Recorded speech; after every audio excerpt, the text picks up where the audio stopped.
الحمد لله الذي هدانا للإسلام والإيمان. الحمد لله الذي خص بعض عباده بالطاعة وبعضهم بالعصيان. أشهد أن لا إله إلا الله وحده لا شريك له شهادة نحصل بها على الرحمة والغفران. وأشهد أن محمدا عبده ورسوله أرسله بالهدى والفرقان. اللهم صل وسلم وبارك وأنعم على من أنزل عليه القرآن سيدنا ومولانا محمد وعلى آله وأصحابه وأنصاره وجنوده الذين تمسكوا بأشرف الأديان. أما بعد، فيا عباد الله، أوصي نفسي وإياكم بتقوى الله وطاعته لعلكم ترحمون. يقول الله تعالى في كتابه الكريم وهو أصدق القائلين: يا أيها الذين آمنوا اتقوا الله وقولوا قولا سديدا يصلح لكم أعمالكم ويغفر لكم ذنوبكم ومن يطع الله ورسوله فقد فاز فوزا عظيما. ويقول رسول الله صلى الله عليه وسلم: اتق الله حيثما كنت وأتبع السيئة الحسنة تمحها وخالق الناس بخلق حسن. Kaum muslimin jamaah salat Jumat, mudah-mudahan Allah senantiasa memuliakan, meridhai dan memberkahi kita semua. Marilah sama-sama kita memanjatkan pujian dan syukur kehadirat Allah Subhanahu wa taala atas limpahan nikmat, rahmat dan karunia kepada kita. Di antaranya nikmat Allah berikan kesempatan kita semua untuk bersama-sama segera bergegas bersimpuh di hadapan Allah, memenuhi panggilannya, menunaikan ibadah Jumat pada siang ini. Marilah kita bermohon kiranya setiap niat, langkah, kehadiran kita di dalam taqarrub ini Allah berikan pahala yang berlipat ganda. Allah jadikan jadi wasilah kita mendapatkan ampunan, dan Allah catat di dalam lembaran-lembaran amal kita. Kaum muslimin jamaah salat Jumat yang dirahmati Allah, di antara rahmat Allah kepada kita para hambanya, Allah Subhanahu wa taala berikan di dalam perjalanan hidup kita ini momen-momen waktu-waktu istimewa. Waktu-waktu istimewa ini memberikan kesempatan kepada hambanya untuk melakukan amal soleh, di mana apabila hamba melakukan amal soleh dalam waktu-waktu yang istimewa ini, Allah lipat gandakan kebaikannya. Allah berikan balasan amal yang berlipat ganda jika dilakukan pada momen-momen yang istimewa ini. Di antara waktu-waktu momen yang istimewa adalah bulan Dzulhijjah. Sungguh beruntunglah mereka orang-orang yang mengetahui tentang keutamaannya, lalu dia bisa mengisinya dengan amalan-amalan soleh. Para ulama menyebutkan di antara yang sangat utama dalam bulan Dzulhijjah ini, karena bulan Dzulhijjah ini merupakan bulan terakhir dari satu tahun dalam bulan-bulan satu tahun, di mana bulan terakhir inilah yang menentukan. Rasulullah SAW dalam hadis mengatakan, innamal umuru bil khawatim. Sesungguhnya perkara-perkara itu yang sangat menentukan itu adalah penghujungnya. Sehingga bulan Dzulhijjah ini yang merupakan bulan ke-12 juga merupakan bulan penentu kebaikan dari satu tahun. Dalam hadis lain Rasulullah SAW mengatakan innamal a'malu bil khawatim, dengan redaksi yang mirip. Sesungguhnya setiap amal itu ditentukan di penghujungnya. Maka para ulama bersepakat bahwa di antara yang membuat bulan Dzulhijjah ini istimewa karena bulan ini adalah bulan di penghujung dari 12 bulan. Yang kedua, para ulama menyebutkan kenapa bulan Dzulhijjah istimewa dan mempunyai banyak keutamaan. Karena bulan Dzulhijjah ini termasuk bulan-bulan haram. Inna iddatash syuhuri 'indallahi 12 syahran fi kitabillah. Sesungguhnya bilangan-bilangan bulan dalam satu tahun itu ada 12. Minha arba'atun hurum. Dari 12 bulan ini ada 4 bulan yang hurum. Hurum itu bukan diartikan seperti bahasa dalam fikih. Haram adalah sesuatu yang buruk, yang apabila dilakukan itu berdosa, ditinggalkan mendapatkan pahala. Tapi hurum itu adalah azim, hari yang mulia, yang suci. Sebagaimana kita menyebut Masjidil Haram, ini masjid yang mulia, yang suci, tanah haram, dan lain sebagainya.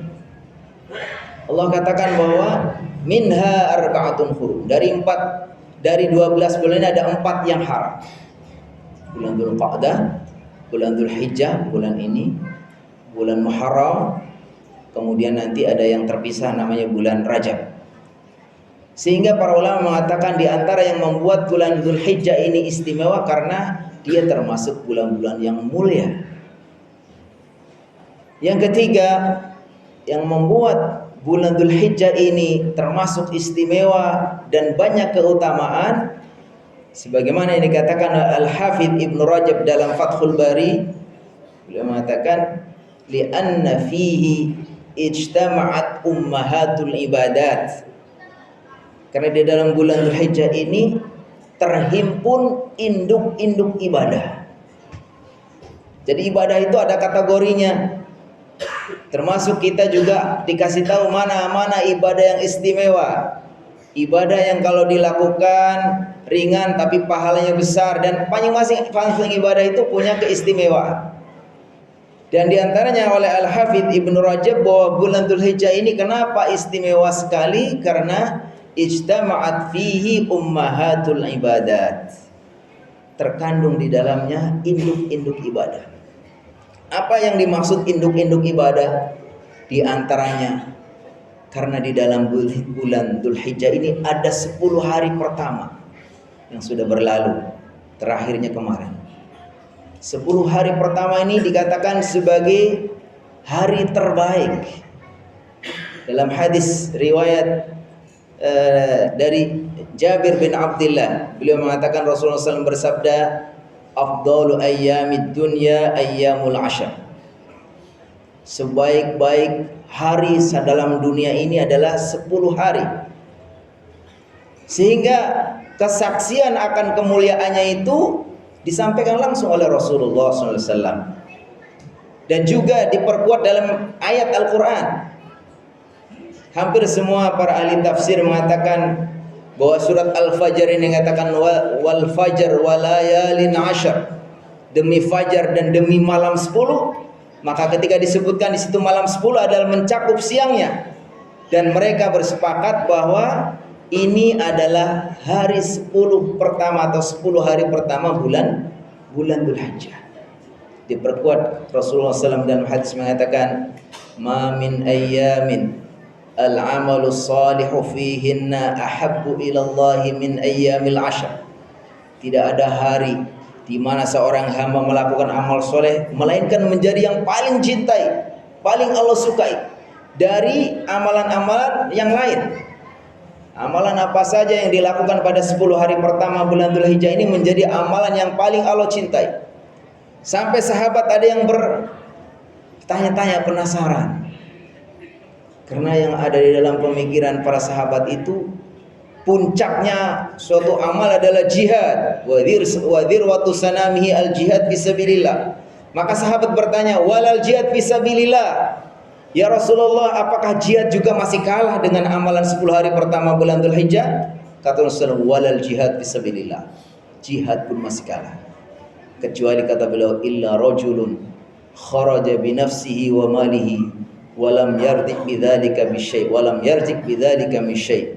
Kama qala Rasulullah, kecuali orang yang jihadnya itu betul-betul total. Dia berangkat jihad dengan dirinya, hartanya semua, lalu tidak kembali dia meninggal di medan laga. Jadi ini yang membuat istimewa dan termasuk induk-induknya ibadah. Karena 10 hari pertama ini amalan menjadi sangat utama dan hari di mana sebagai hari-hari yang terbaik. Ibnu Qayyim mengatakan kalau hari-hari yang terbaik dalam setahun itu adalah 10 hari pertama bulan Dzulhijjah. Tapi kalau malam-malam yang terbaik adalah 10 malam terakhir bulan Ramadan. Jadi ada 10 malam terbaik, ada 10 hari terbaik. Masing-masing punya kelebihan. Kalau di 10 hari pertama bulan Dzulhijjah, karena semua amalan apa saja, amal soleh apa saja, melainkan menjadi paling Allah cintai. Tapi 10 malam terakhir, karena di dalamnya ada malam Al-Qadar yang juga sangat istimewa. Apabila seseorang melakukan amal soleh, dia akan mendapatkan lipatan pahala 1000 bulan. Kemudian di antara ummahatul ibadat, induk-induk ibadah, ada di dalamnya adalah hari Arafah. Rasulullah SAW, yaum Arafah anta atamanna an tukaffira as-sanatal madiyah wal qadimah. Kata Rasulullah SAW, saya berharap dengan puasa Arafah, dengan hari Arafah ini, Allah akan mengampuni dosa-dosa 1 tahun yang lalu dan 1 tahun yang akan datang. Itu juga adanya di bulan Dzulhijjah. Dan puncaknya orang ibadah haji juga hari Arafah. Al-Hajju Arafah, kata Rasulullah SAW. Sehingga ini sangat utama karena di dalamnya ada hari Arafah. Di antara hidup ibadah juga adalah di dalam bulan Dzulhijjah ini ada puncaknya ibadah haji. Haji adalah salah satu rukun Islam yang spesial, yang khusus. Hampir-hampir rukun Islam yang kita tahu itu umat muslim bisa melakukan. Sholat, puasa, zakat. Tentu itu sudah menjadi keseharian kita. Tapi untuk pergi haji tidak semua. Makanya kewajiban haji ini walaupun itu rukun Islam disebutkan kewajiban bersyarat. Enggak semua. Walillahi 'alan nasi hajjul baiti man istata'a ilaihi sabila. Jadi ada man istata'a. Wajibnya itu bagi orang yang punya istita'ah, punya kemampuan. Para ulama menyebutkan istita'ah itu mencakup 5 hal. Istita'ah yang pertama, pastikan dia dalam keadaan sehat. Sehat jasmani dan rohani. Jadi kuat. Karena ibadah haji itu ibadah fisik, ya. Yang kedua, punya bekal untuk perjalanan, berangkatnya, sananya, pulangnya, termasuk kewajiban yang ditinggalkan keluarganya. Yang ketiga, ada kendaraannya ada untuk berangkat, untuk pulang. Kemudian ada aman. Yang keempat, aman, dalam keadaan aman di tempat tujuannya, di perjalanannya. Dan yang kelima, ketika orang perempuan dikatakan ada mahram. Kalau 5-5-nya ini sudah dipenuhi, itu namanya sudah istita'ah. Dan para ulama mengatakan bahwa istita'ah dalam ibadah haji itu wajibun alal faur. Wajib alal faur itu wajib yang harus segera. Jadi ketika orang itu sudah istita'ah, 5 syarat sudah ada, itu harus segera. Harus ada action bukti. Perkara nanti berangkatnya masih wallahu alam, karena daftar sekarang mungkin masih 25 tahun yang akan datang. Tapi kita harus buktikan bahwa ketika sudah istita'ah itu segera. Dan para ulama mengatakan karena wajibnya alal faur, kalau ditunda-tunda, sudah punya istita'ah lalu tunda-tunda kemudian bangkrut dia, akhirnya nggak bisa daftar lagi, termasuk dosa. Wajib alal faur. Kemudian bagi kita orang-orang yang dapat kesempatan haji itu masya Allah, sudah seharusnya itu karunia. Saya membaca beberapa kisah yang sangat menginspirasi itu. di Lombok itu ada tukang cukur, dia kepengen berangkat haji itu nabung sampai 40 tahun. Setiap habis motong rambut ada ongkos dia tabung. Ada lagi yang dia sebagai pemulung, tukang cuci, ada yang lagi ya berbagai macam. Itu menunjukkan kesungguhan mereka.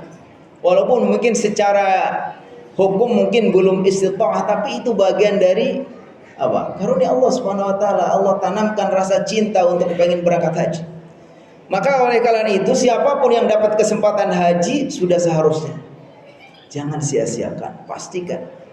Kata Rasulullah SAW, al-umratu ila al-umrati kafaratul lima bainahuma wal hajjul mabrur laysa lahu jazaa'un illa al-jannah. Satu umrah ke umrah yang lain akan menjadi penghapus dosa-dosa. Dan haji yang mabrur laysa lahu jazaa'un illa al-jannah. Dia akan mendapatkan balasan. Dan tentu banyak istimewa lagi. Di antara lagi yang membuat istimewa bulan Dzulhijjah yang termasuk induk-induknya ibadah adalah berkurban. Berkurban itu mulai tanggal 10 sampai tanggal 13 masih boleh berkurban. Kalau sekarang masih belum selesai, boleh diteruskan. Ketika para sahabat bertanya, "Wa mal adahi?" Ya Rasulullah, apa itu kurban? Kata Rasulullah SAW, "Sunnatu abikum Ibrahim." Inilah sunnah bapak kalian Ibrahim. Kalau Nabi Ibrahim berkorban bukan dengan sapi, tapi totalitas pengorbanannya itu anaknya pun. Karena saking kuatnya, teguhnya imannya, ini perintah Allah, dia yakin benar, anaknya pun dikorbankan. Makanya sebenarnya orang berkorban itu adalah simbol totalitas penghambaan, pengorbanan seorang hamba kepada Tuhannya. Bagaimana ketika kurang total, maka tidak Allah terima. Sebagaimana dikisahkan dua putra Nabi Adam, ketika mereka berkorban, idz qarraba qurbanan fatuqbila min ahadihima wa lam yutaqabbal min al-akhar. Salah satu dari mereka diterima, satunya tidak. Karena mungkin kurang totalitas, kurang ikhlas atau ya macam-macam. Karena Allah hanya menerima apa? Innama yataqabbalullahu minal muttaqin. Allah akan menerima kurban-kurban penghambaan ibadah dari hamba-hamba yang niatnya tulus karena takwa kepada Allah Subhanahu wa taala. Jadi kurban ini adalah bentuk pengorbanan seorang hamba sebagai simbol totalitasnya kita berkurban untuk Allah Subhanahu wa taala sebagaimana dicontohkan kata Rasulullah SAW, sunnatu abikum Ibrahim. Lalu sahabat bertanya, wa malana minha ya Rasulullah. Lalu pahala kebaikan apa yang kami terima dari berkorban itu? Kata Rasulullah SAW, likulli sya'ratin minha hasanah. Allah akan berikan pahala dari setiap rambut kurban itu kebaikan. Lalu sahabat mengatakan, fasufu ya Rasulullah. Kata Rasulullah SAW, likulli sya'ratin minas sufi hasanah. Jadi tentu banyak lagi keistimewaan di bulan Dzulhijjah ini. Yang intinya adalah Allah kasih peluang kepada kita hamba-hambanya untuk bisa mengisi kebaikan-kebaikan dengan bulan istimewa ini supaya kita mendapatkan limpahan pahala. Akan Allah berikan pahala yang banyak dengan kita diberikan kesempatan untuk menggunakan momen-momen istimewa yang Allah berikan.